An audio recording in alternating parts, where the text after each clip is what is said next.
എനിക്ക് മീഡിയ ആയിട്ട് ബന്ധപ്പെട്ട ഒന്നും അറിയില്ല. കുറെ ആപ്പുകളൊക്കെ ഉണ്ട് എന്നല്ലാതെ സോഷ്യൽ മീഡിയ ആയിട്ട് അധികം കോൺടാക്ട് ഒന്നും ഇല്ലാത്ത ഒരാളായിരുന്നു. പെട്ടെന്ന് ഇപ്പോൾ ഡിജിറ്റൽ മാർക്കറ്റിൽ കടന്നു വന്ന സമയത്ത് കുറച്ചൊക്കെ അറിവൊക്കെ ഉണ്ടായി. എങ്ങനെയൊക്കെയായിരുന്നുള്ളതൊക്കെ പഠിക്കാനൊക്കെ പറ്റി. കൂടുതൽ ഉണ്ടായിട്ടേ ഉള്ളൂ ഈ ഒരു കോഴ്സ് എടുത്തെനിക്ക്.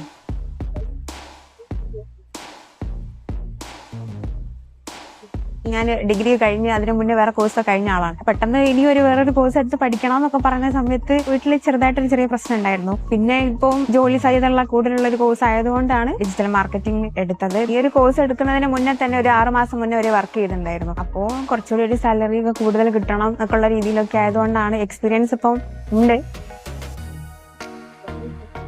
ഇപ്പോഴത്തെ ഒരു കാലഘട്ടത്തിൽ എല്ലാ ഫീൽഡിലേക്ക് കടക്കുന്ന ആൾക്കാരാണല്ലോ. അപ്പൊ എന്നെ സംബന്ധിച്ചിടത്തോളം ഞാൻ അങ്ങനെ നേരത്തെ പറഞ്ഞല്ലോ, എല്ലാ ആപ്പുകളൊന്നും യൂസ് ചെയ്യാത്ത ഒരാളാണ്. അപ്പൊ പെട്ടെന്ന് അതിലേക്ക് കടന്ന സമയത്ത് എല്ലാ വിവരങ്ങളൊക്കെ അറിയാൻ പറ്റി. അതുകൊണ്ട് അങ്ങനെയുള്ള ആൾക്കാർക്കൊക്കെ ഡിജിറ്റൽ മാർക്കറ്റിംഗ് നല്ലതാണ്. പിന്നെ അതേപോലെ തന്നെ പോസ്റ്റർ ക്രിയേറ്റ് ചെയ്യുക, SEO കണ്ടക്ട് ചെയ്യുക, ആഡ്സ് ക്രിയേറ്റ് ചെയ്യുക, അതിനെക്കുറിച്ചൊന്നും വലിയൊരു ധാരണ ഇല്ലായിരുന്നു. പിന്നെ കോഴ്സ് ചെയ്തതിന് ശേഷമാണ് ഏകദേശമൊക്കെ എങ്ങനെയാണെന്നുള്ളത് മനസ്സിലായത്.